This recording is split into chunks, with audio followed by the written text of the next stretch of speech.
Hi, I'm Tricia McCannon. Thanks for joining us. This is one of a series about my new book that's coming out called The Angelic Origins of the Soul. And the subtitle is Discovering Your Divine Purpose or Your Divine Destiny. This book really grew out of teachings that I've done for many, many years within the mystery schools. As many of you know, I have a mystery school called the Phoenix Fire Lodge, the Order of the Eagle and the Dove, representing symbols for the Divine Father and Mother, the eagle and the dove, wisdom and love. And in this process of teaching these classes for over 12 years and having students around the world asking for these teachings, I developed a series of 12 online classes. And these are classes you can go to my website at triciamccannonspeaks.com and you can actually see table of contents, and you can order them if you want to, and you can study them at home. So one of these discourses is really about what I have discovered as a researcher, but also as a clairvoyant that's done readings for over 6,000 people around the world. Now, when I started reading for people many, many years ago, probably over 35 years ago, in the beginning, I was only going back 3, 4, maybe 5,000 years in their soul histories. People would come to me with current problems or current karmic relationships, and they were trying to figure out where the source of the problems were, or where they had known their daughters or their husbands or their wives or their loved ones before, or why they incarnated into such crazy dysfunctional families, and or who their business partner was, and whether they should go forward in their life in a particular direction, and how it was connected to their past. And so I have an ability to look at the past, the present, and the future as a clairvoyant. And I found that many times I could source the root of the problem or the block or the challenge or the karmic situation to past lives. So this is kind of what I focused on the first 3 or 4 years that I did readings. In time, I found myself going further and further back in that person's soul history. And in some cases, I would say at least half the people that I read for, I found that many of these souls had incarnated in even more ancient times, beyond what we think of as Sumeria or Egypt or ancient Greece. In fact, they had been part of a more ancient civilization called Atlantis, and some had actually been part of a Lemurian civilization that existed prior to Atlantis and then at the same time of Atlantis. So this was in another gigantic world age, and of course we know those legends of Atlantis persist, and the flood, the great flood from the Bible, is all over the world. So I found myself in a totally different culture, and this was an amazing aha for me. Sometimes my clients actually came to this planet on spaceships, because Atlantis reached a period of such development that it was really a star capital all over the galaxy. And sometimes totally human-looking beings would come from the Pleiades, for example, or from the Sirius system, or from Andromeda, or from Nibiru, where the Anunnaki gods came from. And I found that everything seemed to vibrate at a little finer rate than where we are now. Almost as if we were in the 3rd and a half dimension. But there were definitely, there were buildings, people got married, there were customs, there were traditions, there was governments, there was spirituality. We used more of our brain and our psychic powers, our spiritual powers for a long period of time.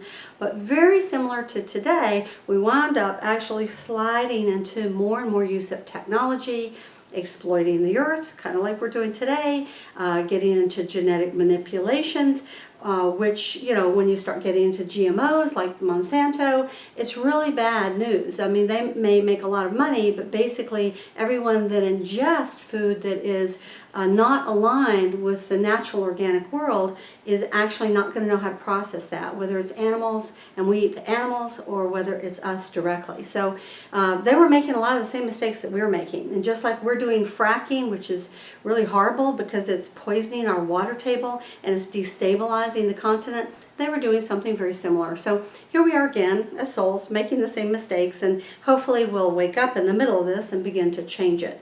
Well, this is not, of course, the subject of the book that and the Angelic Origins of the Soul, but this is what I discovered. So in time, I began to think, where did those people come from before they came here. Well, I could pull the thread of their soul records and find myself going back to their planets. And of course I was curious, so I started looking around. But in time I began to ask, well, wait a minute, where were they before, let us say, they incarnated in the third dimension, whether it was on Earth or whether it was in another planetary system. And so I found myself actually over a period of over a decade of doing spiritual work, pulling the thread and tracing the soul up into the fourth and the fifth dimension, and eventually I made a leap in my own consciousness where I was able to access even higher states. And what I discovered, to my complete and utter amazement, is that all of us actually begin in the angelic kingdom. Now, this is not what I have been taught. I don't know about you guys, but I grew up in a Judeo-Christian family. I was taught, angels, higher order of being connected to God, humans down here, etc. What I found, though, is that all of us originated in the angelic kingdom. And there are definitely differences in us, in our angelic state, or the angels that we think of now, and who we are as humans today. Angels are more connected and consciously connected to the whole. They are able to hear the music of the spheres. They're able to know where to go, what to do, and how to serve. They don't have the kind of egos that we do. And they certainly don't have the kind of emotional, messy bodies, emotional bodies that we have, or the very conflicted mental bodies that we do. They are really in alignment with divine purpose, and they're in service to divine purpose. And their purpose is not ego. It may be developing individuation, but it's in service to the whole. We, on the other hand, are far more complex, and we are juggling more aspects of ourselves. Our emotional body, our astral body, our mental body, our causal body. And a lot of us are doing it with one hand tied behind our backs with amnesia down here. And that's one of the challenges of coming into the physical world. When we're in the higher worlds, the fourth or fifth dimensions, we are aware, or far more aware, of the oneness, depending, of course, on our willingness to open our consciousness to that. But when we come down here, most of us fall asleep. We feel that we have this eternal soul. We don't know how to prove it, but we want to tap into that and have the fullest life that we possibly can in this life, but we have amnesia. And that's a real problem because we don't know who we are, where we've come from, or why we're down here, or where we're going. It's like, taking a course curriculum in school. And not knowing what the questions are or the answers are or which way we're supposed to be heading. And so it's a very challenging course. I consider Earth a PhD class, to be honest, for brave, courageous, or crazy souls. But here we are all together doing the best we can. So this book, The Angelic Origins of the Soul, really is divided into 4 sections. The first one is a short section about what does everyone say about the soul? What do the Buddhists say? What do the Hebrews say? What do the Christians say? What do the Shinto say? What do all the great traditions say about it? And the metaphors for it, which are, that we're a drop from the cosmic ocean, that we're a flame from the great central sun, that we're a lotus blossom arising in consciousness. So this is a short version. And then we go into what is the evidence that the soul exists. And I love that section of the book. It's all about the landscapes of heaven, the map of heaven. And we really look at all these near-death experiences. Millions of people have had experience with near-death experiences where they've come back from the dead. And this goes back with our first recorded one to the time of Plato 2,500 years ago. And we have phenomenal ones from the 1800s and the 20th century and the 21st century because, of course, our medical technology is able to bring people back many times from the dead. And many of them actually remember going to the other side and having phenomenal experiences. So this is a powerful section of the book where we discover really the landscapes of heaven, the temples of light, the crystal cities, the sounds, the being that we meet on the other side, and we actually encounter something called the angelic twin. And the angelic twin is a huge concept that can totally change your life. So this book is very much about the discovery of this hidden secret within many of the great spiritual traditions. The third and the fourth section are the information that I've discovered as a clairvoyant doing over 6,000 readings for people around the world about the 9 orders of the angels, how we source from them, how each one of us sources from one of these orders. We don't change orders. And understanding your order is intrinsic to understanding what's going to make you happy.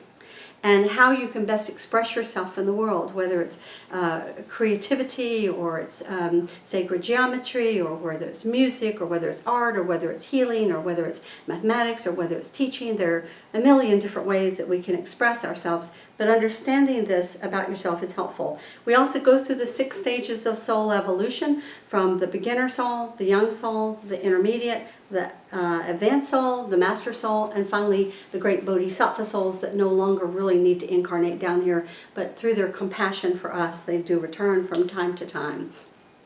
Finally, we talk about how the ego works to keep ourselves in the illusion, the denial of illusion of who we really are, and how we have all of these sort of barriers that we have put up between ourselves and self-realization, including something called the PVR triangle. The PVR triangle is the persecutor, victim, and rescuer, and it's a game that probably 85, maybe 90% of the world is playing at any given time. And understanding that triangle and that game and how to get out of it is fundamental for us to begin to really live a happier life. That's really what it comes down to. And to live a more self-realized life, a more masterful life, and a more joyous purpose in our destiny.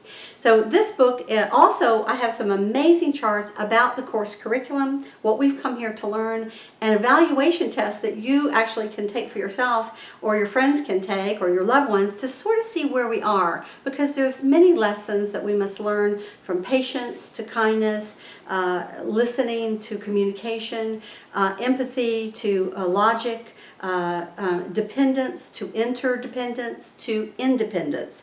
So it's quite an advanced course curriculum, but I talk about the core pillars of that and how they were taught within the mystery schools, and how through understanding them and mastering them we can come back into greater wholeness in our lives. So if you're interested in knowing more about it, this book will be out September of 2017. You can certainly find it on my website at triciamccannonspeaks.com, or you can find it on Inner Traditions website or on Amazon. Thank you so much for joining us.